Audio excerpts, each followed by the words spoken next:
കർത്താവായ യേശുക്രിസ്തുവിന്റെ നാമത്തിലുള്ള എൻ്റെ സ്നേഹവന്ദനത്തെ അറിയിക്കട്ടെ. നമ്മൾ ചുരുക്കം പേരാണെങ്കിലും വിഷമിക്കേണ്ട, ഭാരപ്പെടേണ്ട കാര്യം. കർത്താവിന് നമ്മളോട് അവർക്ക് പ്രിയമുള്ളവർ വിടുവിക്കപ്പെടണമെന്ന കർത്താവ് ആഗ്രഹിക്കുന്നത്. അതുകൊണ്ട് കർത്താവിന് പ്രിയപ്പെട്ടവരായി നമ്മൾക്കിന്ന് ദൈവജനം കേൾക്കുവാൻ ദൈവം നൽകി തന്ന ഈ വലിയ അവസരത്തിനായിട്ട് ഞാൻ ദൈവത്തിന് നന്ദി പറയുന്നു. കഴിഞ്ഞ 2 ദിവസമായിട്ട് നമ്മൾ ചിന്തിച്ചുകൊണ്ടിരുന്നത് ഉൽപ്പത്തി പുസ്തകം 3-ാം അധ്യായത്തിൽ മനുഷ്യന്റെ വീഴ്ചയെപ്പറ്റിയാണ്.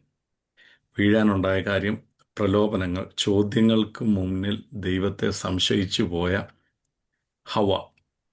നമ്മുടെ ജീവിതത്തിലും പലപ്പോഴും അങ്ങനെയാണ്. പല ചോദ്യങ്ങൾക്കും മുമ്പിൽ നമ്മൾ സംശയമുള്ളവരായിട്ട് വരും. ഈ സംശയത്തിലൂടെ അത് പിശാചിൻ്റെ ഒരു തന്ത്രമാണ്. അങ്ങനെ ആ തന്ത്രത്തിൽ വീണ് ജഡമോഹം, കൺമോഹം, ജീവന്റെ പ്രതാപം എന്ന പുതിയ നിയമം പറയുന്നത് പോലെ കണ്ട് ആഗ്രഹിച്ച് ആയിത്തീരണമെന്ന് ആഗ്രഹിച്ച് പാപത്തിലേക്ക് വഴുതു വീണ ഒരു മാനവരാശിയെ നമുക്ക് ഈ ഉൽപ്പത്തി പുസ്തകം 3-ാം അധ്യായത്തിൽ നമുക്ക് കാണുവാൻ ഇടയായിത്തീർന്നു. ഇന്ന് നമ്മൾ ചിന്തിക്കാൻ പോകുന്ന കാര്യം ഇവിടെ പറയുന്ന 1-2 കാര്യങ്ങളാണ്. ഇവിടെ പിശാച് പറയുകയാണ്, നീ എന്തോ ചെയ്യും? മരിക്കും. എന്താണ് അവിടുത്തെ മരണം എന്ന് ഉദ്ദേശിച്ചിരിക്കുന്നത് എന്ന് ചോദിച്ചാൽ, പലരും പറഞ്ഞ് ഞാൻ കേട്ടിട്ടുണ്ട് ഇത് ആത്മീയമായ ഒരു മരണം എന്ന്. പക്ഷേ ആത്മീയമായ ഒരു മരണമാണോ എന്ന് ചോദിച്ചാൽ അല്ല എന്നാണ് തിയോളജിയന്മാരും പണ്ഡിതന്മാരൊക്കെ പറയുന്നത്. അവർ പറയുന്നതിൻ്റെ കാരണം ഇത്രയേ ഉള്ളൂ. കാര്യം ഇതാണ്: ദൈവം മനുഷ്യനെ സൃഷ്ടിച്ച അമർത്യനായിട്ട്, ദൈവത്തിൻ്റെ സ്വഭാവ സവിശേഷതകൾ, ദൈവത്തെ പോലെ അല്ലെങ്കിൽ ദൈവത്തിൻ്റെ സ്വരൂപത്തിലും സാദൃശ്യത്തിലും. ദൈവം എന്ന് പറയുന്നത് അവൻ ആദിയും അന്ത്യനുമാണ്. അവൻ അന്ത്യമില്ല. നിത്യജീവൻ ഉടയവനും നിത്യജീവൻ നൽകുന്നവനുമാണ് ദൈവം. അപ്പോൾ മനുഷ്യനെ ദൈവം സൃഷ്ടിച്ചപ്പോൾ നിത്യജീവൻ ഉള്ളവനായിട്ട്, അല്ലെങ്കിൽ എന്നെന്നും ദൈവത്തോടുകൂടെ ജീവിക്കാൻ വേണ്ടിയാണ് ദൈവം മനുഷ്യനെ സൃഷ്ടിച്ചതെന്നാണ് നമ്മൾ വിചാരിക്കുന്നതും അത് തന്നെയാണ് ദൈവത്തിൻ്റെ ഉദ്ദേശമെന്ന് നമുക്ക് കാണുവാൻ കഴിയുന്നു. ഇല്ലെങ്കിൽ പിന്നെ ആ തോട്ടത്തിൻ്റെ നടുവിൽ ജീവവൃക്ഷത്തിൻ്റെ ഫലം എന്നൊരു ഫലം ഉണ്ടാകത്തില്ലായിരുന്നു. അതുപോലെ തന്നെ അല്ലെങ്കിൽ ദൈവം മനുഷ്യന് നിത്യജീവൻ കൊടുക്കത്തില്ലായിരുന്നു.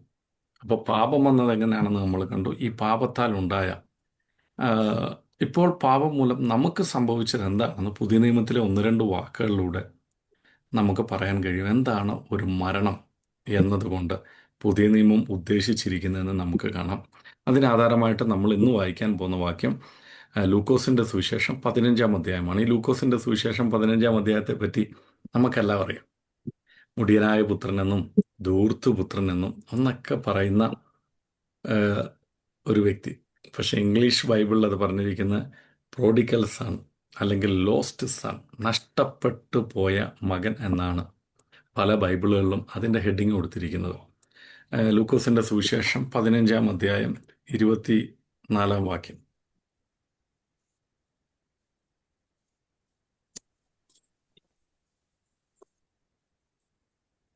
ഈ എൻ്റെ മകൻ മരിച്ചവനായിരുന്നു, വീണ്ടും ജീവിച്ചു, കാണാതെ പോയിരുന്നു, കണ്ടുകിട്ടിയിരിക്കുന്നു എന്ന് പറഞ്ഞു.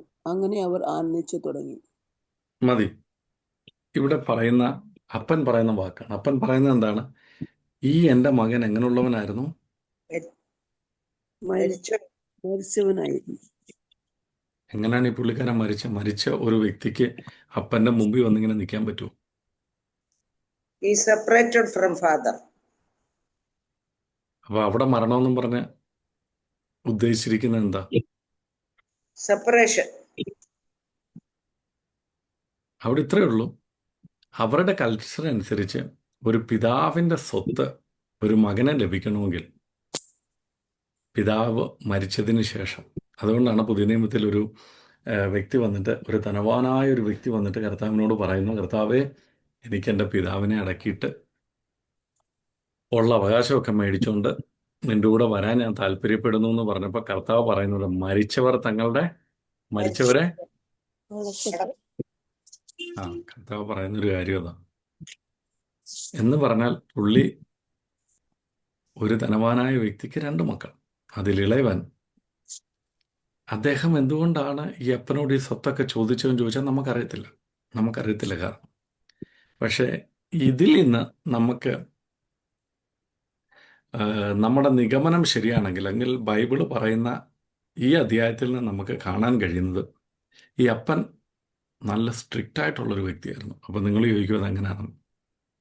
അതിനുദാഹരണം ആ മൂത്ത മോനെ നോക്കിയാൽ മതി. മൂത്ത മോൻ പറയുന്നുണ്ട്, ഞാൻ ഇത്രയും നാളും നിൻ്റെ കൂടെ ഉണ്ടായിരുന്നു, എൻ്റെ കൂട്ടുകാരുമായിട്ട് എനിക്കൊരു പാർട്ടി നടത്താൻ, ഇല്ലെങ്കിൽ എനിക്കൊന്ന് ആഘോഷിക്കാൻ നീ എന്തോ ഇതില്ല, എനിക്കൊരു ആടിനെ പോലും തന്നില്ല.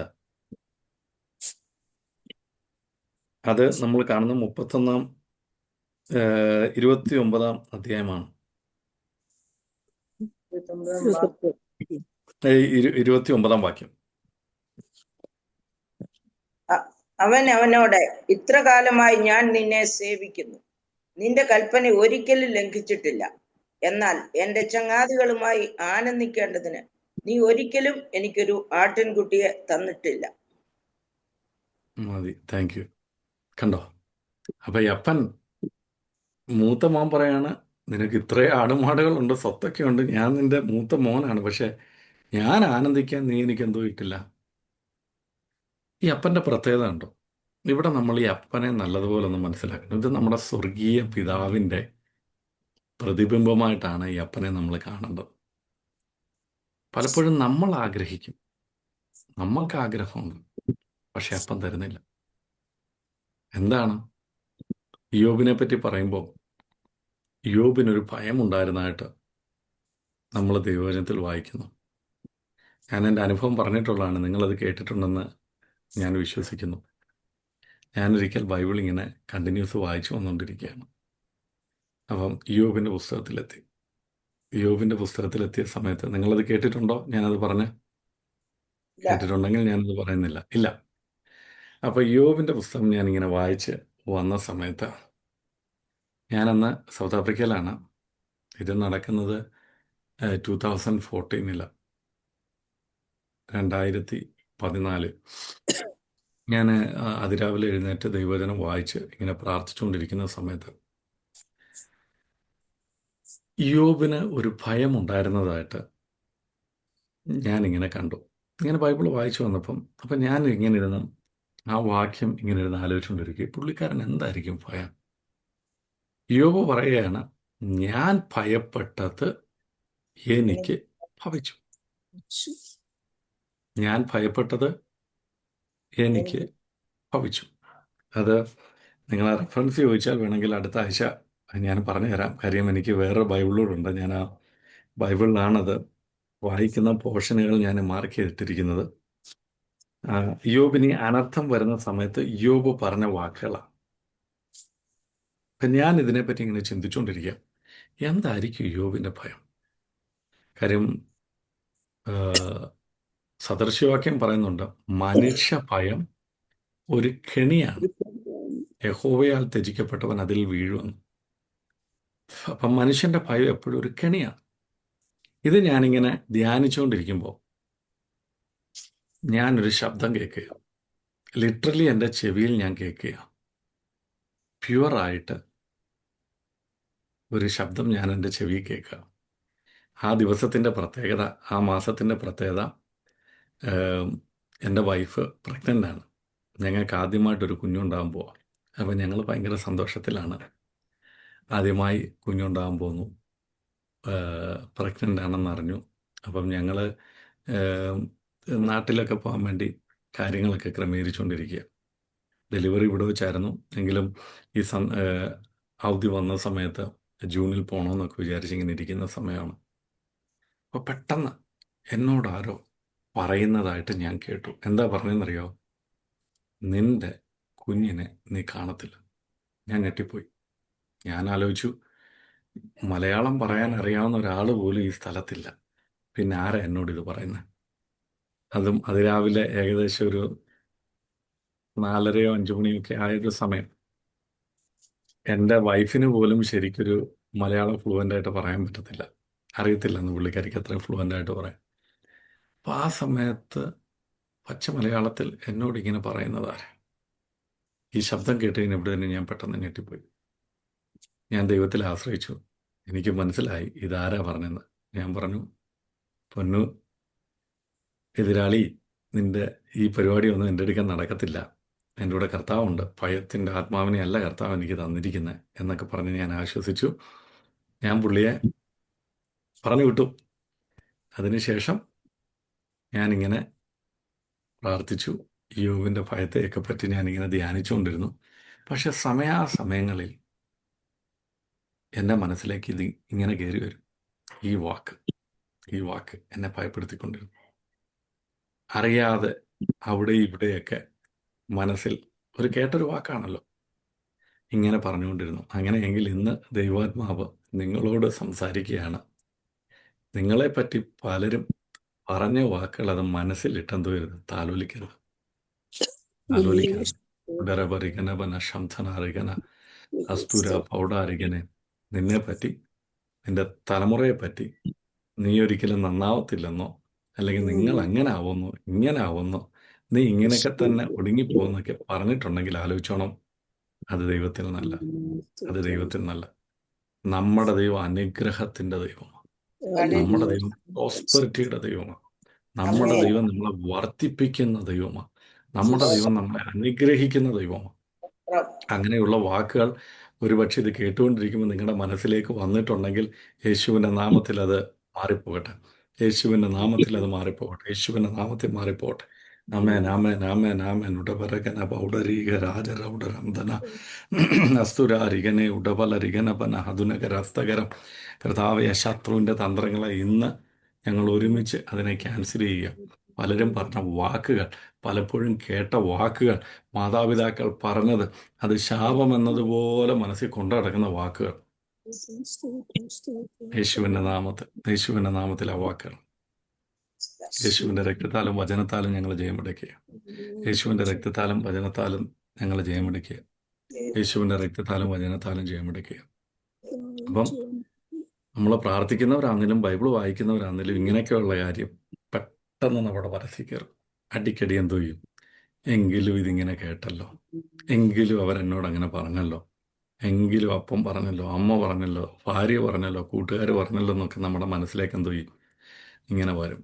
എന്നാൽ ഇന്ന് അങ്ങനെ എന്തെങ്കിലുമൊക്കെ വരുന്നെങ്കിൽ അത് യേശുവിൻ്റെ രക്തത്താലും വചനത്താലും നമ്മൾ എന്ത് ചെയ്യണം? ജയമെടുത്തോണം. അങ്ങനെ എൻ്റെ മനസ്സിൽ ഇതിങ്ങനെ അടിക്കടി വരാൻ തുടങ്ങി. അടിക്കടി വരും, വല്ലപ്പോഴുമൊക്കെ. അങ്ങനെ ഞാൻ നാട്ടിൽ പോയി, ബാംഗ്ലൂർ പോയി. അപ്പം എൻ്റെ യങ്ങർ ബ്രദറിൻ്റെ കല്യാണം നടക്കാനുള്ള സമയമായി. ജൂണിലാണ് കല്യാണം, ജൂലൈയിലാണ് കല്യാണം. അപ്പം ഞങ്ങൾ നാട്ടിലെത്തി. ഞാൻ അസിസ്റ്റൻറ്റ് പാസ്റ്ററായിട്ടിരുന്ന വർക്ക് ചെയ്ത ചർച്ചിൽ ആദ്യത്തെ വീക്ക് വന്നിറങ്ങി. ആദ്യത്തെ വീക്ക് ഞങ്ങളെല്ലാവരും ആ ചർച്ചിൽ പോയി. എൻ്റെ ഫാദറിലോ, മദറിലോ, കോ ബ്രദർ, വൈഫിൻ്റെ ചേച്ചിക്ക് അന്നൊരു 3 വയസ്സോളമുള്ളൊരു പെൺകുഞ്ഞുണ്ട്. എൻ്റെ വൈഫ്, അമ്മായിമ്മ, ഞങ്ങളെല്ലാം ബാംഗ്ലൂർ വന്നു. ആ ചർച്ചിൽ അറ്റൻഡ് ചെയ്തു. അനുഗ്രഹീതമായൊരു മെസ്സേജ് ആ ചർച്ചിൽ കൊടുത്തു, ഭയങ്കര സന്തോഷത്തോടെ. അപ്പം ഞാനത് താമസിച്ചുകൊണ്ടിരുന്ന ഏരിയ, 10 വർഷത്തിന് മേളിലായിട്ട് ഞാൻ താമസിച്ചുകൊണ്ടിരുന്ന ഏരിയ. അപ്പം അവിടെ ഒരു കടയിൽ നല്ല കപ്പ ബിരിയാണി കിട്ടും. അപ്പോൾ എനിക്കാണെങ്കിൽ ഈ ഫുഡിൻ്റെ കാര്യത്തിൽ ഒരു ചെറിയ ക്രേസിയൊക്കെ ഉള്ള ആളാണ്. അപ്പോൾ കുറേ നാളായിട്ട് കപ്പ ബിരിയാണിയൊക്കെ കഴിക്കാതിരുന്നതുകൊണ്ട് ഞാൻ പറഞ്ഞു, നമുക്ക് കേരള ഹോട്ടലിൽ നിന്ന് ഫുഡ് കഴിക്കാം.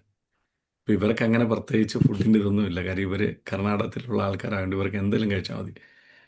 അപ്പം ഞാൻ പറഞ്ഞില്ല, നമുക്ക് അവിടെ പോയി നല്ലൊരു ബിരിയാണിയോ ഒരു കപ്പ ബിരിയാണിയൊക്കെ കഴിക്കാമെന്നൊക്കെ വിചാരിച്ചു. അങ്ങനെ പോവാം.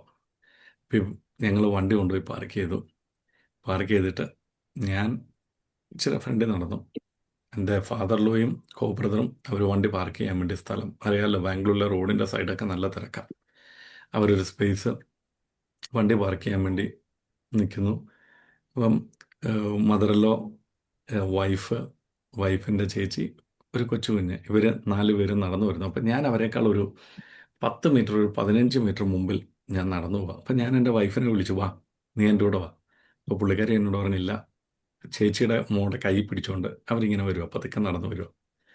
ഞാൻ വൈഫിനെ വിളിച്ചു, പുള്ളിക്കാരി വന്നില്ല. അപ്പം ഞാൻ ഓക്കെ, ഞാൻ ഈ കടയിലേക്ക് നേരെ പോകാമെന്ന് വിചാരിച്ച് ഞാൻ പോയിക്കൊണ്ടിരിക്കുന്നു. സൈഡിലൊരു കാർ പാർക്ക് ചെയ്തുകൊണ്ടിരിക്കുന്നു. പെട്ടെന്ന് എവിടെ നിന്നാണെന്ന് അറിയത്തില്ല, ഒരു ടാറ്റ ഇൻഡിഗോ കാർ വന്നെന്നെ ഇടിച്ചിട്ട് ഈ റോഡിൻ്റെ സൈഡിൽ പാർക്ക് ചെയ്യുന്ന കാറുമായിട്ട് ചേർത്ത് തന്നെ ഇടിച്ചു. ഇപ്പോഴും ഞാൻ എങ്ങനെ രക്ഷപ്പെട്ടെന്ന് എനിക്കറിയത്തില്ല. ഞാനിപ്പോഴും വിചാരിക്കുന്നു ദൈവത്തിൻ്റെ ദൂതന്മാർ എന്നെ താങ്ങി. ഞാൻ നേരെ ഈ കിടന്ന കാറിൻ്റെ മേളിൽ കൂടെ പൊങ്ങി. അപ്പോൾ ആ ഇടിയുടെ ആഘാതം നിങ്ങൾ ആലോചിച്ചോണം. നേരെ പൊങ്ങി അപ്പുറത്ത് പോയി ഞാൻ വീണു. കാറിൻ്റെ മേളിൽ കൂടെ പൊങ്ങി ഞാൻ വീണു. ആ പൊങ്ങുന്ന സമയത്ത് ഞാൻ കർത്താവേന്ന് വിളിച്ചു. കൈ ഇങ്ങനെ പിടിച്ചു. ഇതിങ്ങനെയൊക്കെ പിടിക്കാൻ പറ്റുമെന്ന് എനിക്കറിയത്തില്ല. ഇതെല്ലാം ഫ്രാക്ഷൻ ഓഫ് സെക്കൻഡാണ്. ഇങ്ങനെ പിടിച്ചു. ഇങ്ങനെ പിടിച്ചിട്ട് നേരെ വന്ന് എനിക്കൊരു പല്ല് കാണാൻ പറ്റും. ഈ പല്ല് ഒടിഞ്ഞുപോയി. ഞാൻ അങ്ങനെ മുട്ട് പിടിച്ച് വന്ന് വീണു. Praise the Lord, hallelujah. അങ്ങനെ ഞാൻ ആ വീണ് കിടക്കുന്ന സമയത്ത് എനിക്കിത് ഓർമ്മ വന്നു. ഭയം ഭയം ഭയം നമ്മളെ എവിടെ കൊണ്ടെത്തിക്കുമെന്ന് ആ കിടപ്പ് ഞാൻ പഠിച്ചു. അപ്പം അന്നുകൊണ്ട് എനിക്ക് മനസ്സിലായി, ഇനി എൻ്റെ ജീവിതത്തിൽ ഭയമെന്ന് പറയുന്ന സംഭവത്തെ ഞാനെന്ത് ചെയ്യത്തില്ല, എൻ്റർടൈൻ ചെയ്യത്തില്ല. ഭയമെന്ന് പറയുന്നത് എനിക്കുള്ളതല്ലെന്നേ. എന്നെ നടത്തുന്നത് ജയാളിയായ ഒരു ദൈവമാണെന്നേ.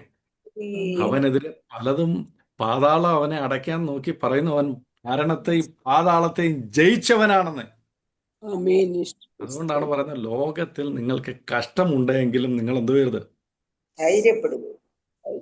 എന്താ ധൈര്യപ്പെടണമെന്ന് പറയാൻ കാര്യം? ധൈര്യത്തിന്റെ ഓപ്പോസിറ്റ് എന്തോ? ലോകത്തെ ജയിച്ചവനായതുകൊണ്ട്. ധൈര്യത്തിന്റെ ഓപ്പോസിറ്റ് വാക്കെന്തോ? ഭയം. ഭയം.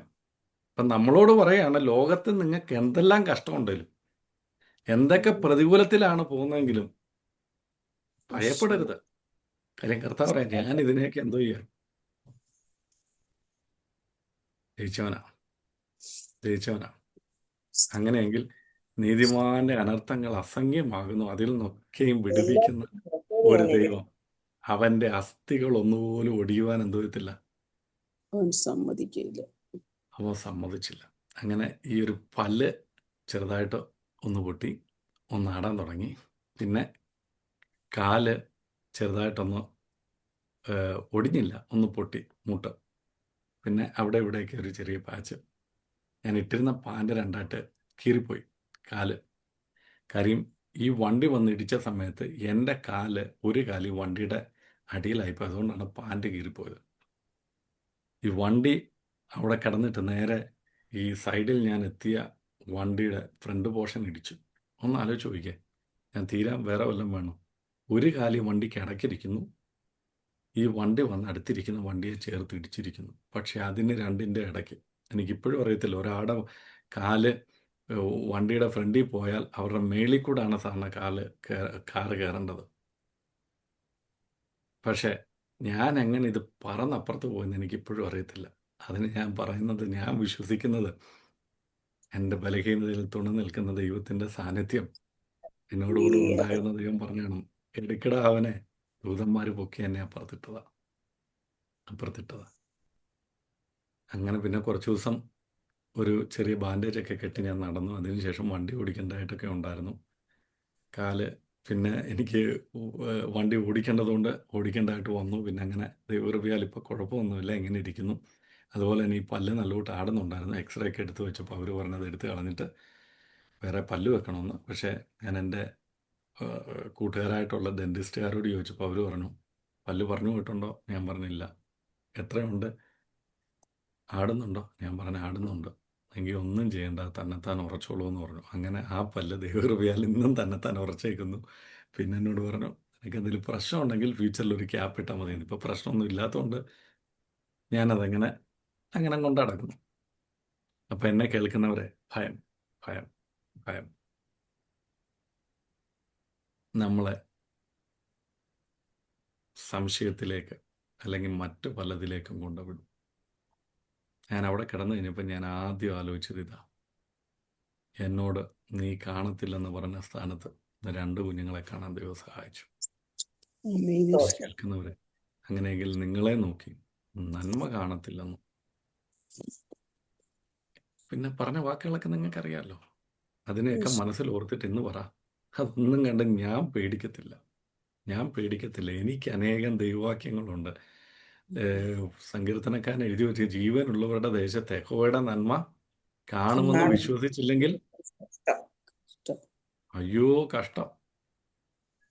ഞാൻ കണ്ടില്ലെങ്കിൽ പിന്നെ ആര് കാണുമെന്നേ? ഹല്ലേലൂയ. നിങ്ങൾ കണ്ടില്ലെങ്കിൽ പിന്നെ ആര് കാണണം? ആമേൻ. ദൈവത്തിൽ വിശ്വസിക്കുന്ന, ദൈവത്തിൽ ആശ്രയിക്കുന്ന ഞാനും നീയും നിങ്ങളും ദേശത്തിൽ വസിച്ച് യഹോവ നമ്മുടെ ജീവിതത്തിൽ ചെയ്യുന്ന നന്മ കണ്ടില്ലേ പിന്നെ ആര് കാണണം? യേശുവേ ആരാ സ്തോത്രം. കാണണ്ടേ? ആരാ കാണണ്ടേ? നമ്മൾ കാണാം. നമ്മൾ കാണാം. നമ്മൾ കേട്ടുകൊണ്ടിരുന്നത് മരണത്തെ പറ്റിയാണ്. ഈ അപ്പൻ ഭയങ്കര സ്ട്രിക്റ്റ് ആയിട്ടുള്ള ഒരാൾ. അപ്പം അദ്ദേഹത്തിന് ഒരുപക്ഷെ മക്കളുടെ സ്വഭാവം നല്ലതുപോലെ അറിയാം. അപ്പം അദ്ദേഹത്തിന് ചെറിയൊരു പേടി മക്കളെക്കുറിച്ച് കാണും. ഞാനിവനൊക്കെ എന്തെങ്കിലുമൊക്കെ കൊടുത്താൽ ഇവന്മാരെ കൂട്ടുകാരൊക്കെ ആയിട്ട് കൂടി അങ്ങനെ ഇങ്ങനെയൊക്കെ അങ്ങ് പോകും. ഞാൻ ഒരുപാട് വർഷങ്ങൾക്ക് ശേഷം സൗത്ത് ആഫ്രിക്കയിൽ വന്നതിന് ശേഷം എൻ്റെ കൂടെ 10ാം ക്ലാസ്സിൽ പഠിച്ച ഒരു കൂട്ടുകാരൻ എന്നെ വിളിച്ചു. ഒരുപാട് വർഷത്തിന് ശേഷം, 10-25 വർഷത്തിന് ശേഷം അദ്ദേഹം എന്നെ വിളിച്ചു. എന്നിട്ട് എന്നോട് ചോദിച്ചു, നിൻ്റെ അപ്പൻ എന്ന് പറയുന്നു. ഞാൻ പറഞ്ഞു, അപ്പം മരിച്ചുപോയി എന്ന് പറഞ്ഞപ്പോൾ പുള്ളി പറയാ, എടാ എൻ്റെ അപ്പനെ എനിക്ക് പേടിയില്ലായിരുന്നു, പക്ഷെ നിൻ്റെ അപ്പനെ എനിക്ക് ഭയങ്കര പേടിയായിരുന്നു. അവൻ പറഞ്ഞപ്പോൾ ഞാൻ ആലോചിച്ച ദൈവമേ, ഇതെന്തൊരു പേടിയാണ്. കാര്യം ഞങ്ങളൊക്കെ കൊച്ചിലെ നല്ലതുപോലെ ക്രിക്കറ്റ് കളിക്കും, ഞാനും എൻ്റെ അനിയനൊക്കെ. അപ്പം ഞങ്ങൾ ആ ക്രിക്കറ്റ് കളിക്കുന്ന ഗ്രൗണ്ടിൻ്റെ അടുത്താണ് ബസ് സ്റ്റോപ്പൊക്കെ. അപ്പം നമ്മളവിടെ കളിച്ചുകൊണ്ടിരിക്കുമ്പോഴത്തേക്കിന് അപ്പം വന്ന് ബസ് ഇറങ്ങിയല്ലേ ആ റോട്ടിൽ കൂടെ വരുമ്പോൾ ഇവന്മാർ വിളിച്ചോടാ അപ്പം വരുന്നുണ്ടടാ എന്ന്. അപ്പന് നേരെ ഒരു 1/2 കിലോമീറ്റർ അല്ലെങ്കിൽ ഒരു 1/2 കിലോമീറ്റർ നടന്നാൽ മതി വീട്ടിലെത്താൻ. പക്ഷെ നമ്മൾ 1.5 കിലോമീറ്റർ ഓടി അപ്പുറത്തൂടെ വേണം വീട്ടിലെത്താൻ. നമ്മൾ ഓടടാ ഓട്ടമാ. അപ്പം ഞങ്ങൾ ഈ ഓടുന്ന കണ്ടുകൊണ്ട് ചിലപ്പോൾ ബൗണ്ടറി നിൽക്കുന്നവൻ വരെ ഓടും. എങ്കിൽ അപ്പന് ഇവരോടൊക്കെ ഭയങ്കര സ്നേഹമാണ്. ആരെയും വഴക്ക് പറയുകയോ തെറി വിളിക്കുകയോ ഒന്നും പറയത്തില്ല. പക്ഷെ ആള് ഭയങ്കര ഗൗരവക്കാരനാണ്. ആ സൗണ്ടൊക്കെ കേട്ടാൽ തന്നെ. പക്ഷേ നമ്മുടെ വീട്ടിലേക്ക് ഒരു കൂട്ടുകാരൻ വന്ന് അവനെ ഇരുത്തി അവന് ഫുഡ് കൊടുത്ത് അവന് ചായ വെച്ച് കൊടുത്തിട്ടേ അപ്പം വിടാറുള്ളൂ. പക്ഷേ എങ്കിലും പേടി എന്ന് പറയുന്നത് പോലെ ഈ അപ്പനെ മുമ്പ് വിചാരിച്ച് കാണും, ഒരു ബിരിയാണിക്കുള്ള കാശ് ചോദിച്ചിട്ട് ഈ പുള്ളി എന്തോ ചെയ്യുന്നില്ല, തരുന്നില്ല. ഒരു ബൈക്ക് ചോദിച്ചിട്ട് ഈ പുള്ളി എന്തോ ചെയ്യുന്നില്ല. ഒരു സൈക്കിള്, ബാക്കിയുള്ളവർക്കൊക്കെ സൈക്കിളുണ്ട്. ഞാൻ അപ്പനോട് ഒരു സൈക്കിൾ ചോദിച്ചിട്ട് എന്തോ ചെയ്യുന്നില്ല. ഈ അപ്പൻ സൈക്കിൾ മേടിച്ചു തരുന്നില്ല, ബൈക്ക് മേടിച്ചു തരുന്നില്ല. അപ്പം ഈ അപ്പൻ തൻ്റെ സമ്പാദ്യം ആവശ്യത്തിൽ കൂടുതൽ മക്കൾക്ക് കൊടുക്കാത്തതുകൊണ്ട് ഈ മക്കൾക്ക് എന്തോ ചെയ്യുമോ, അതൊരു നീരസമായിട്ട് ഉള്ളിൽ തുടങ്ങിയിരിക്കുക. നമ്മളും പലപ്പോഴും അങ്ങനെ. നമ്മൾ ദൈവത്തോട് പറയും, നീ ദൈവമാണല്ലോ, ഞാൻ പ്രാർത്ഥിച്ചിട്ട് എന്താ തരാത്തെന്നാണ് ചോദിക്കുന്നത്. പണ്ടുള്ളവർ ചോദിക്കുക, എന്താടാ ഇവിടെ എന്താടാ എന്തുവാ പണം കായ്ക്കുന്ന മരമുണ്ടോ, നീ വന്ന് ചോദിക്കുമ്പോൾ കുലുക്കിയിട്ട് എടുത്ത് തരാമെന്നൊക്കെ നമ്മളോട് ചോദിക്കത്തില്ലേ അപ്പനും അമ്മയും എന്ന് പറയുന്നത് പോലെ ഈ ഇളയ മോൻ വന്നിട്ട് ചോദിക്കും, അപ്പാ എനിക്കിന്നൊരു പിക്നിക്കിന് പോകാൻ. അപ്പം പറയും, ഇല്ലടാ വേണ്ടടാ നീ പോകണ്ടടാ. അപ്പോഴേ ഈ പുള്ളി മനസ്സിൽ വിചാരിച്ചു, എന്നെങ്കിലും ഒരിക്കൽ എനിക്കിത് കിട്ടും, അന്ന് ഞാൻ എന്തോ ചെയ്യും, ഒരു നാൾ ഞാനും അപ്പനെ പോലെ വളരും വലുതാകും എന്ന് പറയുന്നത് പോലെ പുള്ളി മനസ്സിൽ ചിന്തിച്ചു, എൻ്റെ ഒരു കാലം വരും. അപ്പോൾ ആലോചിച്ചോണം, അപ്പൻ എന്തുകൊണ്ട് ഈ മകന് കൊടുത്തില്ല എന്ന് ചോദിച്ചാൽ അതിനും കാര്യം ഇത്രയേ ഉള്ളൂ. മകനെ നല്ലതായിട്ട് അറിയാവുന്നൊരപ്പൻ. അപ്പോൾ പലപ്പോഴും ഇതെൻ്റെ ജീവിതത്തിൽ ഞാൻ പലപ്പോഴും ദൈവത്തോട് ചോദിക്കും, കർത്താവേ എനിക്ക് വല്ല കൃപാവരമൊക്കെ തന്നിരുന്നെങ്കിൽ നമ്മൾ ഈ ലെവലിലൊക്കെ ജീവിക്കുമായിരുന്നു. പലപ്പോഴും കൃപാവരം കിട്ടാത്തതിനായിട്ട് ഞാൻ ദൈവത്തിന് നന്ദി പറയുന്നു. സ്തോത്രം. കാര്യം കിട്ടിയിരുന്നെങ്കിൽ ഇപ്പം എന്നെയൊക്കെ നിങ്ങൾ വേറെ എന്തെങ്കിലുമൊക്കെ അറിഞ്ഞേനെ. യൂട്യൂബിലും ട്രോളിനും ഒക്കെ ഞാൻ വേറെ വല്ലത്തിലുമൊക്കെ നിങ്ങളുടെ മുമ്പിൽ പല രീതിയിലൊക്കെ വന്നേനെ. പല ദേവദാസന്മാരെ പറ്റി നമ്മളങ്ങനെ കേൾക്കുന്നുണ്ടല്ലോ, അതിലൊരാളായിട്ട് ഞാൻ പോയേനെ, എന്നെ കേൾക്കുന്നവരെ. അപ്പം നമ്മുടെ സ്വഭാവം അറിയാവുന്ന, നമ്മളെ മുൻ നിർണയിച്ചിട്ടുള്ള ദൈവം പലപ്പോഴും നമുക്ക് പല കാര്യങ്ങളും തരത്തില്ല. നമുക്കത് മറച്ചു വച്ചിരിക്കും, നിക്ഷിപ്തമാക്കിയിരിക്കും. അത് ഏറ്റെടുക്കാൻ അല്ലെങ്കിൽ പ്രവർത്തിക്കാനുള്ള ഇനഫ് മെച്യൂരിറ്റി നമുക്കില്ലാത്തതുകൊണ്ട് നമുക്കുള്ള അല്പത്തിൽ നമ്മൾ അഹങ്കരിക്കുന്നവരാണെങ്കിൽ പിന്നെ അധികം നിന്നിട്ട് അഹങ്കരിച്ച് വഴിതെറ്റി പോകാൻ ദൈവം ആഗ്രഹിക്കുമോ? ഇല്ല. അപ്പം അതൊക്കെ കൈകാര്യം ചെയ്യാനുള്ള ഇപ്പം എൻ്റെ മോന് ചിലപ്പോൾ ഒരു 10 രൂപ കൊടുത്താൽ അവൻ ഹാൻഡിൽ ചെയ്യും. പക്ഷെ അവനൊരു 10,000 കൊടുത്താലോ അവൻ പറ്റിക്കപ്പെടും. അവനെ പലരും ഉപയോഗിക്കും. അവനത് ദുർവിനിയോഗം ചെയ്യും. അത്രേ ഉള്ളൂ. ഈ അപ്പനും അത്രേ ചിന്തിച്ചുള്ളൂ. പക്ഷെ ഇവൻ അപ്പനുമായിട്ട് പറയുകയാണ്, ഇല്ല എനിക്ക് തന്നേ പറ്റത്തുള്ളൂ. കണ്ടോ, തന്നേ പറ്റത്തുള്ളൂ. നമ്മൾ പലപ്പോഴും ഇങ്ങനെ ഈ തന്നേ പറ്റത്തുള്ളൂ എന്ന് പറഞ്ഞ് ഏറ്റവും ലാസ്റ്റ് ദൈവം അങ്ങ് തരും. അതൊരു ഒന്നൊന്നര തരലുമായിരിക്കും. അതുകൊണ്ട് ഈ പിടിച്ചു മേടിക്കുക എന്നൊക്കെ പറയുന്ന നമ്മുടെ പല വാക്യങ്ങളുമുണ്ട്. ബലവാനെ പിടിച്ചു കെട്ടിയിട്ടല്ലാതെ എന്നൊക്കെയുള്ള വാക്യം എടുത്ത് വെച്ചിട്ട് നമ്മളങ്ങ് തകർക്കും. നമ്മൾ പലപ്പോഴും അതിന് ഒരു വ്യാഖ്യാനമൊക്കെ കൊടുത്തിട്ട് നമ്മൾ പറയും, കർത്താവേ നീ തന്നിട്ടല്ലാതെ. യാക്കോബ് പ്രാർത്ഥിച്ചോട്ട് നീ അനുഗ്രഹിച്ചിട്ടല്ലാതെ. യാക്കോബ് പ്രാർത്ഥിച്ചതിൻ്റെ കാര്യമുണ്ട്. എന്താണെന്നറിയോ? വേറെ നിവൃത്തിയില്ല. ചേട്ടൻ കൊല്ലാൻ വരുന്നു എന്നാ പുള്ളി വിചാരിച്ചേ. ഏശാവും 200 ആൾക്കാരും തന്നെ എതിരേറ്റ് വരുന്നു എന്നുള്ള വാർത്ത കേട്ടപ്പോൾ തന്നെ പുള്ളി തറച്ചുപോയി.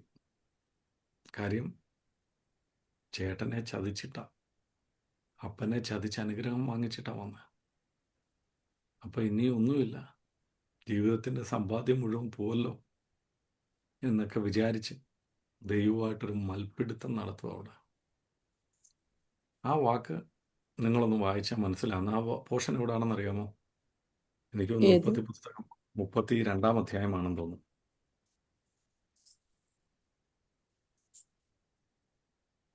ഉം.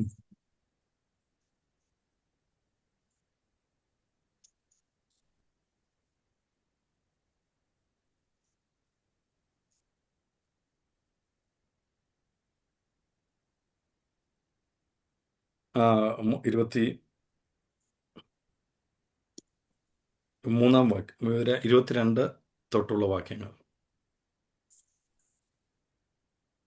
രാത്രിയിൽ അവൻ എഴുന്നേറ്റു തന്റെ 2 ഭാര്യമാരെയും 2 ദാസിമാരെയും 11 പുത്രന്മാരെയും കൂട്ടി യബ്ബോക്ക് കടവ് കടന്നു.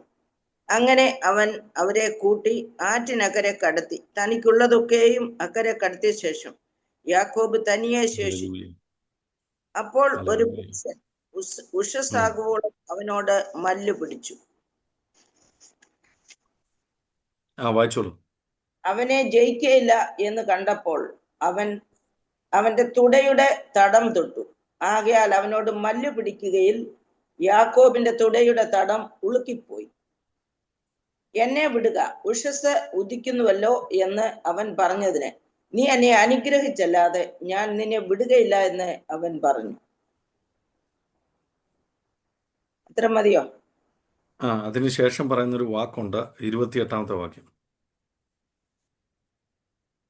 നീ ദൈവത്തോടും മനുഷ്യരോടും മല്ലു പിടിച്ച് ജയിച്ചതുകൊണ്ട് നിന്റെ പേരിനി യാക്കോബ് എന്നല്ല ഇസ്രായേൽ എന്ന് വിളിക്കപ്പെടും എന്ന് അവൻ പറഞ്ഞു.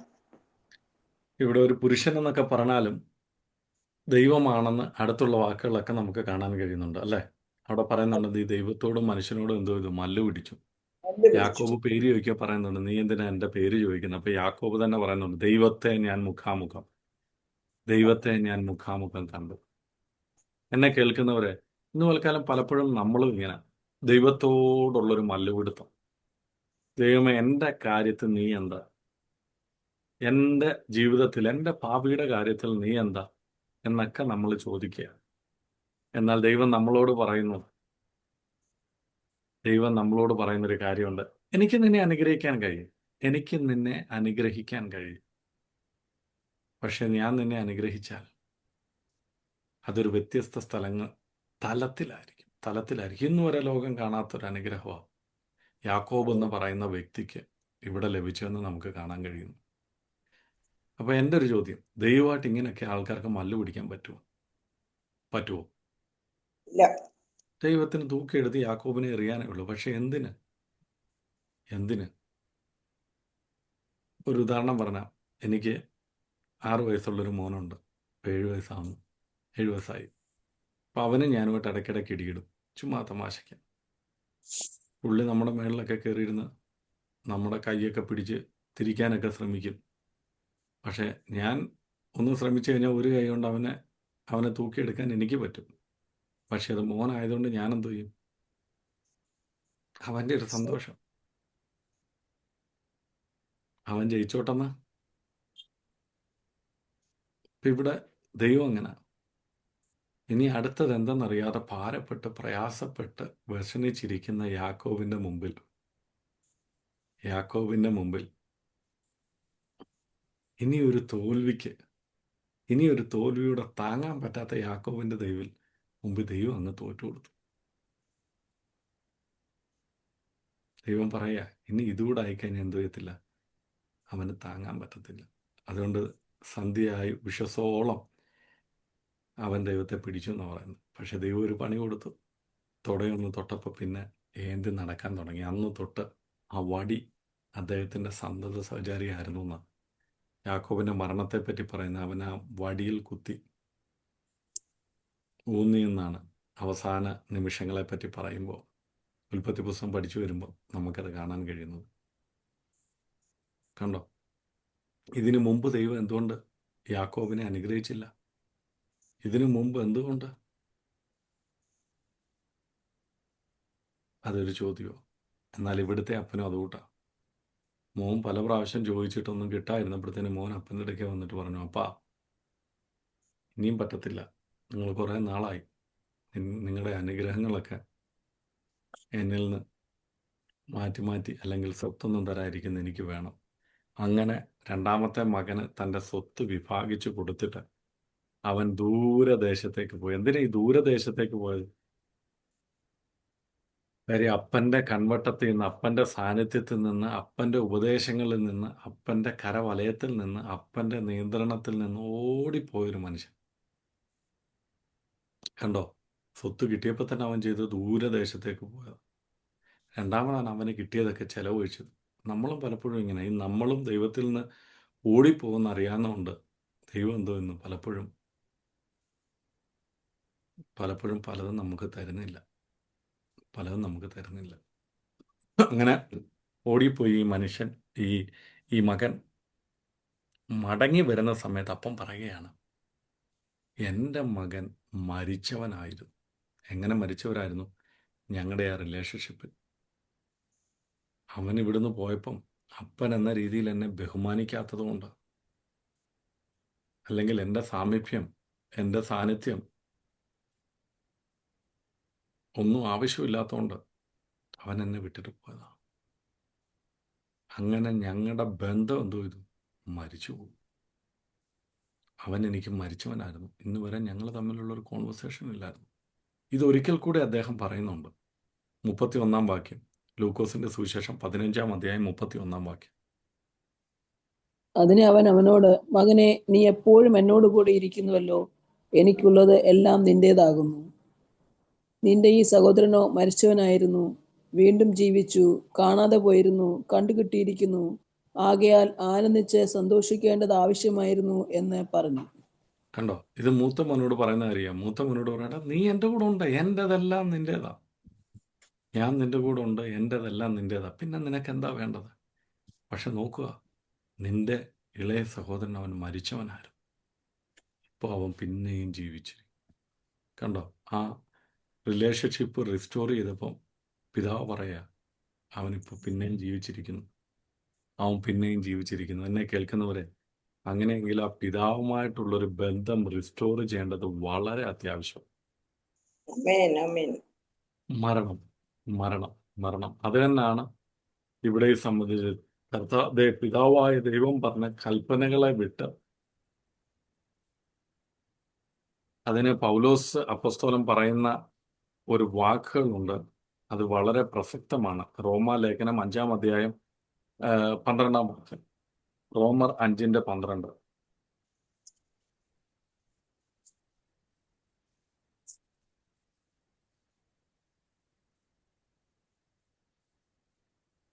അതുകൊണ്ട് ഏക മനുഷ്യനാൽ പാപവും പാപത്താൽ മരണവും ലോകത്തിൽ കടന്നു. ഇങ്ങനെ എല്ലാവരും പാപം ചെയ്യാൽ മരണം സകല മനുഷ്യരും പരന്നിരിക്കുന്നു. ഇവിടെ പറയുകയാണ്, ഏക മനുഷ്യനാൽ എന്തോ പറ്റി? ഇപ്പൊ പാപം. ആരാണ് ആ ഏക മനുഷ്യൻ? അതാ. ആദാം.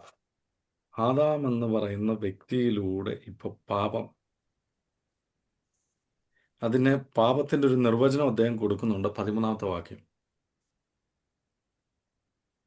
പാപമോ ന്യായപ്രമാണം വരെ ലോകത്തിൽ ഉണ്ടായിരുന്നു. എന്നാൽ ന്യായപ്രമാണം ഇല്ലാതിരിക്കുമ്പോൾ പാപത്തെ കണക്കിടുന്നില്ല. ഉം. എങ്കിലും വരുവാനുള്ളവന്റെ പ്രതിരൂപമായ ആദാമിന്റെ ലംഘനത്തിന് തുല്യമായി പാപം ചെയ്യാത്തവരിലും മരണം ആദാം മുതൽ മോശ വരെ വാണിരുന്നു. കണ്ടോ, ഇവിടെ പറയുകയാണ് കൽപ്പനകൾ. ദൈവം അവർക്ക് കൽപ്പന കൊടുത്തിരുന്നു, എഴുതി കൊടുത്തിരുന്നില്ലെങ്കിലും പറഞ്ഞിരുന്നു, നിങ്ങൾ എന്ത് വരുത്, ഇത് ചെയ്യരുത്. അതെപ്പോൾ ലംഘിച്ചോ അന്നേരം പാപം കയറി. 2 തരത്തിലുള്ള പാപമാണ് മനുഷ്യനിലുള്ളത്.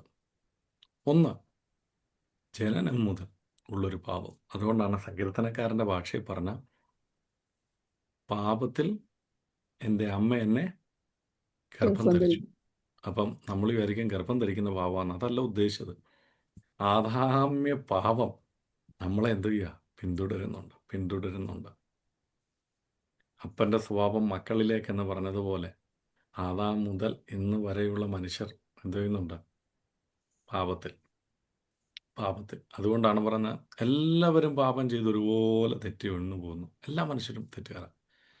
പിന്നെ 2-ാമത്തെ പാപം, ഇത് പാരമ്പര്യമായിട്ട് നമുക്ക് കിട്ടുന്നത്. 2-ാമത്തെ പാപം നമ്മുടെ പ്രവൃത്തികൾ കൊണ്ട്, ചിന്തകൾ കൊണ്ട്, വിചാരങ്ങൾ കൊണ്ട്, വികാരങ്ങൾ കൊണ്ട്, സംസാരങ്ങൾ കൊണ്ട്, കണ്ണുകൊണ്ട്, ചെവി കൊണ്ട്, നാവ് കൊണ്ടൊക്കെ നമ്മുടെ ജീവിതത്തിൽ വരുന്ന പാപം. അപ്പം നമ്മുടെ ജീവിതത്തിൽ സംഭവിക്കുന്ന അല്ലെങ്കിൽ നമ്മൾ ചെയ്ത പാപങ്ങൾക്ക് പ്രായശ്ചിത്തം നമുക്ക് ചെയ്യാൻ പറ്റും. ഇപ്പം എനിക്ക് നിങ്ങളിൽ ആരെങ്കിലുമായിട്ടൊരു ഇഷ്യൂ ഉണ്ടായി, ഞാൻ വഴക്ക് പറഞ്ഞു അല്ലെങ്കിൽ ഹാർഷായിട്ട് പെരുമാറി, എനിക്ക് ക്ഷമ പറഞ്ഞാൽ എന്തോ ചെയ്യാം, തിരുത്താൻ പറ്റും. പക്ഷേ ആദാമ്യ പാവം അതെങ്ങനെ മാറ്റാൻ പറ്റും? അത് രക്തത്തിലുള്ളതാണ്. അതിനൊരു യാഗം വേണം. അതുകൊണ്ടാണ് കർത്താവായ യേശു ക്രിസ്തു നമ്മുടെ പാപങ്ങൾക്ക് വേണ്ടി എന്തോ ചെയ്തത്, യാഗമായി തീർന്നത്. എനിക്കും നിങ്ങൾക്കും വേണ്ടി ആദം മുതൽ. അതുകൊണ്ടാണ് ദൈവവചനം പിന്നെയും പറയുന്നത്, റോമാലേഖനം 6-ാം അധ്യായം 23-ാം വാക്യത്തിൽ ഇപ്രകാരമാണ് പറയുന്നത്, പാപത്തിന്റെ ശമ്പളം മരണമത്രേ, ദൈവത്തിന്റെ കൃപാവരമോ നമ്മുടെ കർത്താവായ യേശു ക്രിസ്തുവിൽ നിത്യജീവൻ തന്നെ. കണ്ടോ? 5-ാം അധ്യായം 8-ാം വാക്യത്തിൽ പ്രകാരമാണ് പറയുന്നത്, നാം പാപികളായിരിക്കുമ്പോൾ തന്നെ നമുക്ക് വേണ്ടി മരിക്കയാൽ ദൈവം തനിക്കുള്ള നമ്മോടുള്ള സ്നേഹം പ്രദർശിപ്പിച്ചു. അവന്റെ രക്തത്താൽ നമ്മൾ നീതീകരിക്കപ്പെട്ടവരാണെന്ന് റോമാലേഖനം 5-ാം അധ്യായം 8-ാം വാക്യത്തിൽ നമ്മളോട് പറയുന്നു. അങ്ങനെയെങ്കിൽ എന്നെ കേൾക്കുന്നവരെ, നമ്മുടെ സകല പാപങ്ങൾക്കും വേണ്ടി പിതാവായ ദൈവത്തിൻ്റെ മാസ്റ്റർ പ്ലാനായിരുന്നു തൻ്റെ പുത്രനായ ക്രിസ്തുവിനെ നമുക്ക് വേണ്ടി അയച്ചു. കണ്ടോ, ഒരു മരണം നമ്മളിവിടെ കണ്ടു. ഈ ഫലം പഠിച്ചു തിന്നപ്പെടുത്തേന് അവരിലും മരണം സംഭവിക്കുക. അതിന് ഉത്തമ ഉദാഹരണമാണ് കർത്താവായ യേശു ക്രിസ്തു ഇറങ്ങി വരുന്ന സമയത്ത്, പിതാവായ ദൈവം ഇറങ്ങി വരുന്ന സമയത്ത് എന്താണ് സംഭവിച്ചത്? ദൈവിക സന്നയിൽ അവർക്ക് നിൽക്കാൻ കഴിയുന്നില്ല. അവർക്ക് പ്രാഗൽഭ്യം നഷ്ടപ്പെട്ട് അവർ ഓടി ഒളിക്കുക. അന്ന് വരെ ദൈവത്തിൻ്റെ കാലൊച്ചകൾക്ക് വേണ്ടി കാത്തിരുന്ന ആദമും ഹവ്വയും ഇപ്പോൾ ഒളിച്ചിരിക്കുക. പിന്നീട് അവർ ചെയ്ത പ്രവൃത്തികളൊക്കെ നമ്മൾ വായിച്ചിട്ടുണ്ട്. അതുകൊണ്ട് ഞാനതിലേക്ക് കടക്കുന്നില്ല. എങ്കിൽ എന്നെ കേൾക്കുന്നവരെ, നമ്മുടെ ജീവിതത്തിൽ ഈ പിതാവായ ദൈവം നമ്മളെ കാത്തിരിക്കുന്നു. നമ്മൾ എത്ര ദൂരത്തിൽ പോയാലും അത്ര ദൂരം നമ്മളെ കാത്തു നിൽക്കുന്ന ഒരു പിതാവായ ദൈവം. ഇന്ന് തൽക്കാലം ആ പിതാവായ ദൈവത്തിനോട് പറയാവോ, കർത്താവേ, എനിക്കറിയാം അങ്ങ് പലപ്പോഴും എൻ്റെ ജീവിതത്തിൽ പലതും തരാത്തത് എൻ്റെ നന്മയ്ക്കാണ്. എനിക്ക് അതിൻ്റെ അകത്ത് നീരസമുണ്ട്.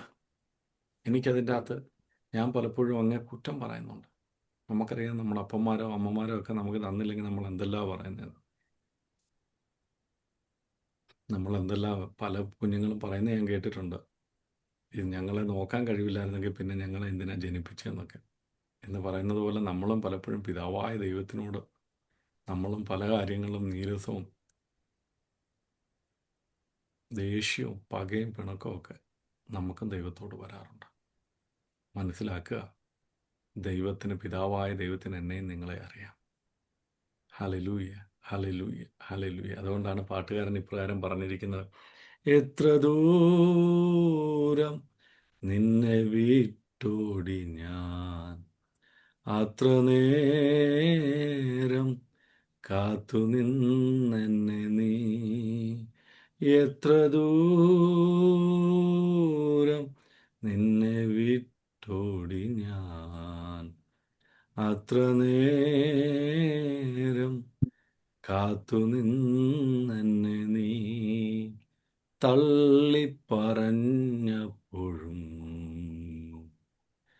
തള്ളിക്കളഞ്ഞതില്ല എന്നെ നീ. ചൂടുള്ളൊരപ്പവും കുളിരിനായി ചൂടും പകർന്നു നൽകി എന്നിൽ നീ. എത്ര ദൂരം അങ്ങേ വിട്ടോടി ഞാൻ, അത്ര നേരം കാത്തു നിന്നെന്നെ നീ. നമ്മൾ എത്ര ദൂരം പോയാലും, നമ്മൾ എത്ര മറുതരിച്ചാലും, നമുക്ക് വേണ്ടി കാത്തു നിൽക്കുന്ന സ്വർഗത്തിലെ ഒരു പിതാവിൻ്റെ സാന്നിധ്യമുണ്ട്. നമ്മളെ അനുഗ്രഹിക്കുവാൻ, നമ്മളെ മടങ്ങി വരാൻ ആഗ്രഹിക്കുന്ന, നമ്മളെ ഹല്ലേലൂയ പുതിയ വസ്ത്രം അണിയിക്കുന്ന, കാലിന് പുതിയ ചെരുപ്പ് തരുന്ന, നമ്മളെ മോതിരം അണിയിക്കുന്ന, നമ്മുടെ മുടി വെട്ടി ഹല്ലേലൂയ നമ്മളെ ശുദ്ധീകരിക്കാൻ കഴിയുന്ന, പുതിയ പുതപ്പണിയിക്കാൻ കഴിയുന്ന ആ പിതാവിൻ്റെ സാന്നിധ്യം അല്പസമയം എല്ലാവരും ഒന്ന് തിരിച്ചറിഞ്ഞാട്ടെ. കർത്താവിനോട് പറഞ്ഞാട്ടെ: കർത്താവ്, എൻ്റെ ജീവിതത്തിൽ ഞാൻ ഇന്ന് വരെ പ്രാർത്ഥിച്ച പല സംഭവങ്ങളും ഇതുവരെ നടന്നിട്ടില്ല. അതിലൊക്കെ എനിക്ക് അങ്ങയുടെ വിഷമമുണ്ട്, എനിക്ക് ഭാരമുണ്ട്, എനിക്കതിൽ നിരാശയുണ്ട്. പക്ഷെ ഒന്നെനിക്കറിയാം, അങ്ങ് എനിക്ക് വേണ്ടി കരുതുന്ന പിതാവ്. ഇതുകൊണ്ടൊന്നും ഞാൻ ഭയപ്പെടത്തില്ല. ഓ, എനിക്കറിയാം, എനിക്ക് കഷ്ടമുണ്ട് ഈ ലോകത്തിൽ. പക്ഷേ അങ്ങ് പറഞ്ഞ വാക്ക് ഞാൻ ഹല്ലേലൂയ ഉറച്ചു നിൽക്കുക. ലോകത്ത് നിങ്ങൾക്ക് കഷ്ടമുണ്ടെങ്കിലും ധൈര്യപ്പെടുവീൻ. ലോകത്തെ ജയിച്ച പിതാവിൻ്റെ സാന്നിധ്യം നമ്മളോട് കൂടെയുണ്ട്. കർത്താവിൻ്റെ സാന്നിധ്യം നമ്മളോട് കൂടെയുണ്ട്. അവനാണ് നമ്മുടെ കരം പിടിച്ചിരിക്കുന്നത്, അവനാണ് നമ്മളെ വഴി നടത്തുന്നത്. ഇന്നുപോൽക്കാലം അവൻ നമ്മളോട് പറയുക: ഞാൻ കൂടെയുണ്ട്. ഓ, ഹല്ലേലൂയ. ദൈവവുമായി മരിച്ച അവസ്ഥയിൽ ബന്ധത്തിലായിരിക്കുന്നവർ, ഒരു നാൾ പ്രാർത്ഥിച്ചുകൊണ്ടിരുന്ന ആൾക്കാരാ. പലപ്പോഴും ഇപ്പം പ്രാർത്ഥിക്കണോ വേണ്ട എന്ന് വരെ ഹല്ലേലൂയ ഹൃദയത്തിൽ സംശയമാണ്. ആമേൻ. ഞാൻ പ്രാർത്ഥിച്ച ദൈവം കേൾക്കുന്നില്ലല്ലോ എന്ന് പറയുന്ന അവസ്ഥയാണ്. ആമേൻ. എനിക്കൊരു പിതാവുണ്ടായിട്ട് ഹല്ലേലൂയ ഇങ്ങനെ ആണല്ലോ എന്നുള്ള അവസ്ഥയാണ്. ഹല്ലേലൂയ. നമുക്കറിയാം, ആമേൻ, ആ വ്യക്തി, ആ മകൻ, ആമേൻ, പിതാവുണ്ട്. പിതാവിൻ്റെ ഭവനത്തിൽ അനേകം ഭൃത്യന്മാർ കഴിച്ച് ബാക്കി വരുത്തുന്നു. പക്ഷെ ഇപ്പം അവന് ഉപജീവനം കഴിക്കാൻ പോലും ആഹാരമില്ലാത്ത അവസ്ഥ, തളർന്നിരിക്കുന്ന, ക്ഷീണിച്ചിരിക്കുന്ന അവസ്ഥ. ഇന്ന് പോൽക്കാലം നമുക്കൊന്ന് ദൈവത്തോട് പറയാം: കർത്താവേ, അങ്ങനെക്ക് പലതും തരാതിരുന്നത് എൻ്റെ നന്മയ്ക്ക് വേണ്ടിയാണ്. ആമേൻ. എന്നെ മറ്റുള്ളവരുടെ മുമ്പിൽ മാന്യനാക്കി തീർക്കേണ്ടതിന് വേണ്ടിയാണ്. എന്നെ മറ്റുള്ളവരുടെ മുമ്പിൽ അനുഗ്രഹിക്കേണ്ടതിന് വേണ്ടിയാണ്. ഞാനൊന്നുമില്ലായിരുന്നു അങ്ങ് കാണിക്കാൻ വേണ്ടിയാണ്. എൻ്റെ ബലഹീനതയിൽ തികഞ്ഞു വരുന്ന അങ്ങയുടെ അത്യന്ത ശക്തി ഉണ്ടെന്ന് എന്നെ അറിയിക്കാൻ വേണ്ടിയാണ്. ആമേൻ. ഹല്ലേലൂയ.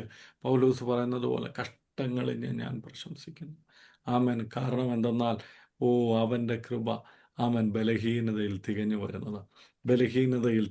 ഇന്ന് പോൽക്കാലം ആ ദൈവീക സാന്നിധ്യം നമ്മുടെ ജീവിതത്തിൽ ഒന്ന് അനുഭവിക്കാൻ ശ്രമിക്കുക. നമുക്ക് ദൈവത്തോട് പറയാം: കർത്താവ്, എൻ്റെ ബലഹീനത ഇതാ, എൻ്റെ പ്രശ്നം ഇതാ, ഞാനും അങ്ങയുമായിട്ടുള്ള ബന്ധം ഇതാ.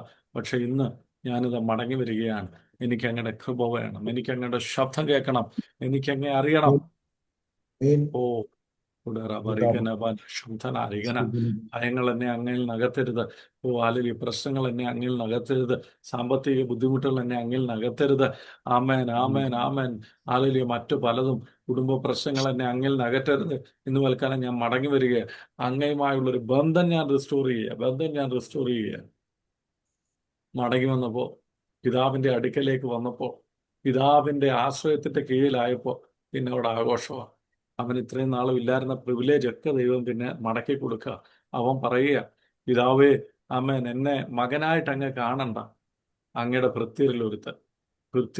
പക്ഷെ അപ്പ പിന്നെയും പറയുക: എൻ്റെ മകൻ. എൻ്റെ മകൻ ഇന്നലെ വരെ അവൻ മരിച്ചവനായിരുന്നു, പക്ഷെ ഇന്ന് അവൻ ജീവിച്ചിരിക്കുന്നു. കർത്താവേ, ഇന്ന് എന്നെ പറ്റി, ഈ കേൾക്കുന്ന ഓരോ വ്യക്തി ജീവിതങ്ങളെ പറ്റി അങ്ങ് സ്വർഗത്തിലെ ദൂതന്മാരോട് പറയുന്ന ദിവസമായി മാറട്ടെ. എൻ്റെ മകൾ മരിച്ചവനായിരുന്നു, എൻ്റെ മകൻ മരിച്ചവനായിരുന്നു, ഇന്നവൻ ജീവിച്ചിരിക്കുന്നു, ഇന്നവൻ ജീവിച്ചിരിക്കുന്നു. ഓ, ഇന്നവൻ ജീവിച്ചിരിക്കുന്നു. ഉദബല റിഗനബന ശംതന റിഗന. ഓ, ഞങ്ങളുടെ ദുഃഖത്തിന്റെ വസ്ത്രം മാറ്റി ഞങ്ങളെ ആഘോഷത്തിന്റെ വസ്ത്രം ധരിപ്പിക്കുന്ന ഒരു ദിവസം ഇന്നു മുതൽ ആകട്ടെ കർത്താവേ. ആമേൻ. ഞങ്ങളുടെ പ്രകൃതം മാറ്റി അവന്റെ മുടി വെട്ടി അവന്റെ കാലിൽ ചെരുപ്പ് അണിയിച്ചുവെന്നും മോതിരം അണിയിച്ചുവെന്നും വസ്ത്രം മാറ്റിയെന്ന് ഞങ്ങൾ കാണുന്നു.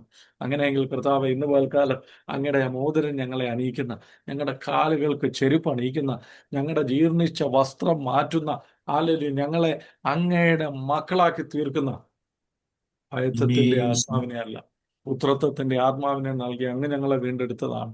ഇന്ന് പൽക്കാലം ആ റിസ്റ്റോറേഷൻ ഞങ്ങൾ കാണുകയാണ്. അപ്പം ഇന്ന് പൽക്കാലം അങ്ങനെയുള്ള ഒരു അവസ്ഥയിലേക്ക് ഞങ്ങളെ എത്തിക്കുന്നതിനായിട്ട് സ്തോത്രം. പൗഡേരീക രാജാരൗഡ രംദാരകന. ഹല്ലേലൂയ, ഹല്ലേലൂയ, ഹല്ലേലൂയ, ഹല്ലേലൂയ. കർത്താവെ, അങ്ങ് ഞങ്ങളോട് സംസാരിച്ച വിധങ്ങൾക്കായി ഞങ്ങൾ അങ്ങേക്ക് നന്ദി പറയുന്നു. അങ്ങയുടെ വചനത്തിന്റെ ശക്തി ഞങ്ങളുടെ ജീവിതത്തിൽ വ്യാപരിക്കട്ടെ. കർത്താവ്, ഇത് കേട്ടുകൊണ്ടിരിക്കുന്നവരോട് അങ്ങ് സംസാരിച്ചു എന്ന് ഞാൻ വിശ്വസിക്കുക. അങ്ങയുടെ വചനമാണ്. ഇത് കുടുംബങ്ങളുടെ മേൽ പ്രവർത്തിക്കട്ടെ, യൗവനക്കാരുടെ മേൽ ഇത് പ്രവർത്തിക്കട്ടെ. ആമേൻ. യൗവനക്കാരത്തികളുടെ മേൽ, കുഞ്ഞുങ്ങളുടെ മേൽ, ഓ പ്രിയ സഹോദരിമാരുടെ മേൽ, സഹോദരന്മാരുടെ മേൽ, മാതാപിതാക്കളുടെ മേൽ കർത്താവ് അങ്ങയുടെ വചനത്തിന്റെ ശക്തി, അവർ മടങ്ങി വരട്ടെ, അവർ പിതാവുമായുള്ള ഒരു ബന്ധം റിസ്റ്റോർ ചെയ്യട്ടെ കർത്താവ്. ആമേൻ. ആ മകൻ മടങ്ങി വന്നപ്പോൾ പിതാവിന്റെ ഇഷ്ടത്തിനനുസരിച്ച് അവൻ ജീവിക്കാൻ അവനെ സമർപ്പിച്ചതുപോലെ കർത്താവ്, ഇന്ന് ജീവിതങ്ങൾ ദൈവത്തിലേക്ക് സമർപ്പിക്കുന്ന ഒരു ദിവസമായി മാറട്ടെ.